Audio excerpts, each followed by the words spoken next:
Here's something I've not thought about in a minute or so. Flag planting, as in the controversial act of taking a flag representing your team or your school and jamming it into the midfield logo of an opposing team or school. Apparently, that is right near the top of the list of reasons to go these days. Just ask Ohio State and Michigan. Remember? Actually, it was really Ohio State who took offense to Michigan planting a flag at midfield of the shoe after Michigan somehow, miraculously, as a 3-touchdown dog. Like, I still can't believe it happened. Somehow, miraculously, went into the shoe as a 21-point dog and beat them last year, which still makes no sense. I still can't figure out how that happened. Watch that game start to finish. Still can't figure out how that happened. And then afterwards, if you remember, things got really heated and it got really intense for a few minutes. Just to remind you, watch how it all played out in real time during the broadcast. That's what we are. That's what Michigan does, man. And that's what we do. First of all, is stop this. And folks, something interesting is going on the field right now. Michigan tried to plant their flag in the middle of the Ohio State field, and the Buckeyes rushed right to them. And now there's some skirmishes going on the field.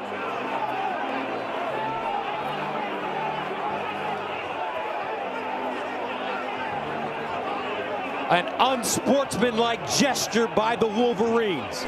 Unnecessary. They've won the game.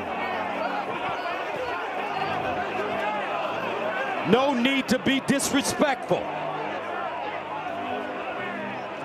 Oh, I don't know, Gus. All Ohio State and Michigan do is disrespect each other. What do you mean no need to be disrespectful? Everybody was all fired up, including Gus Johnson. My man taking the Wolverines to task.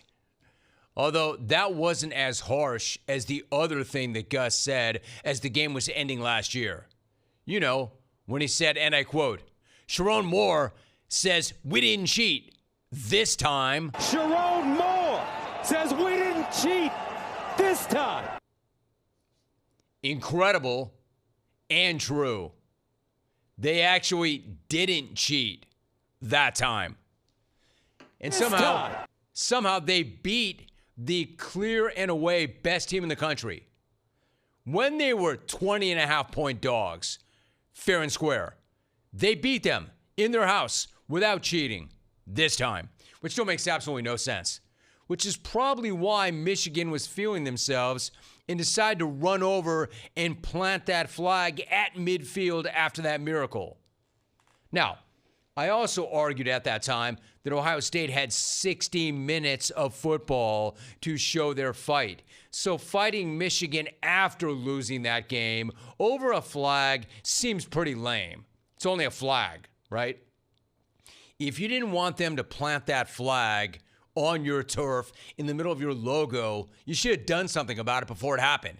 Like beat them when you were heavy favorites and the best team in the country far and away. Not that complicated.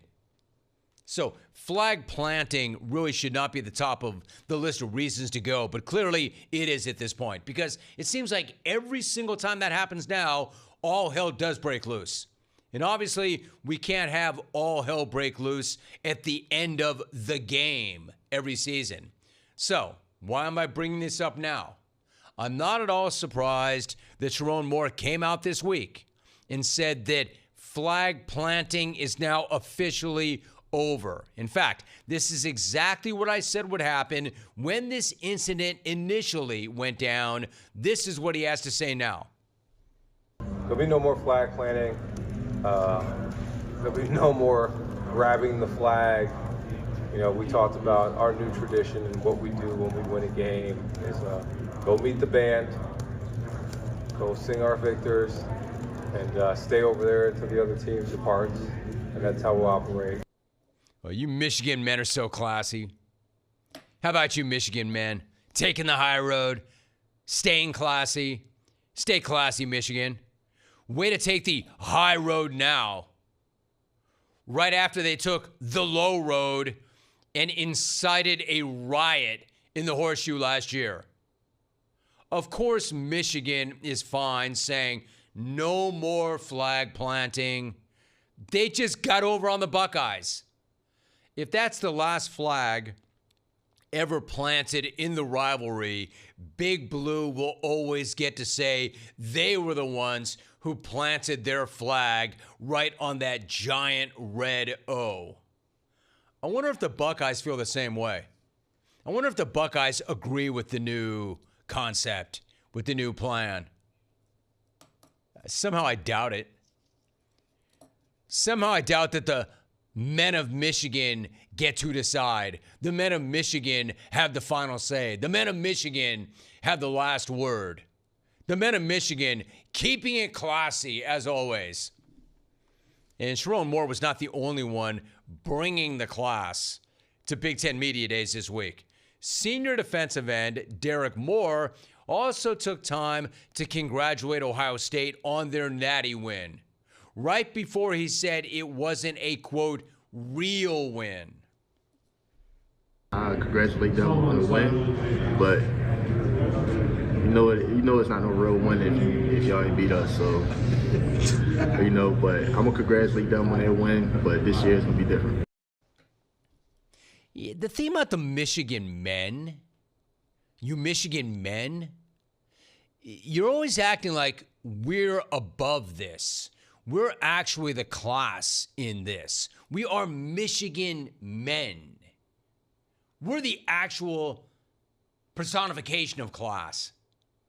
Well, what are you talking about? I want to congratulate them on their natty win, but it wasn't really a win because we beat them. Oh, okay. Let me set you straight, my man. It definitely was a real win. Now, I know the game is everything. It is.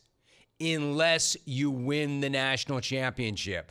The game is everything unless you go to the college football playoff and then proceed to hammer Tennessee, then run rampage over Oregon, and then punch Texas in the face, and then go beat up Notre Dame in the natty.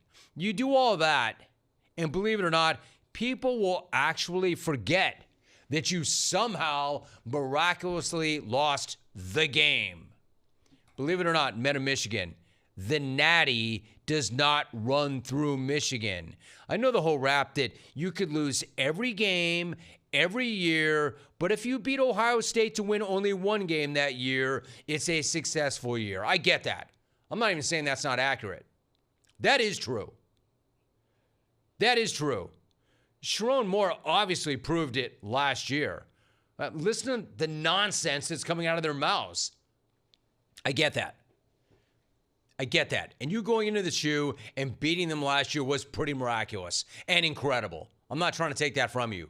But don't get it twisted and stop acting like that win was better or more important than winning the natty. And that because you got that win, their championship doesn't count. Hey, and by the way, Ohio State, stop losing to your arch rival at home when you're a 3-touchdown favorite and clearly the best team in the country, and then trying to fight them after that happens. I'm shocked that Moore didn't run that flag across the field himself and run it right through Ryan Day's trachea.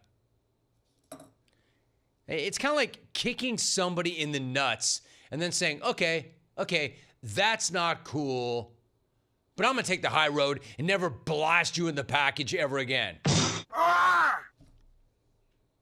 All right, so that's the end of the package blasting. Yes, I just exploded your nad, but we're not doing that anymore.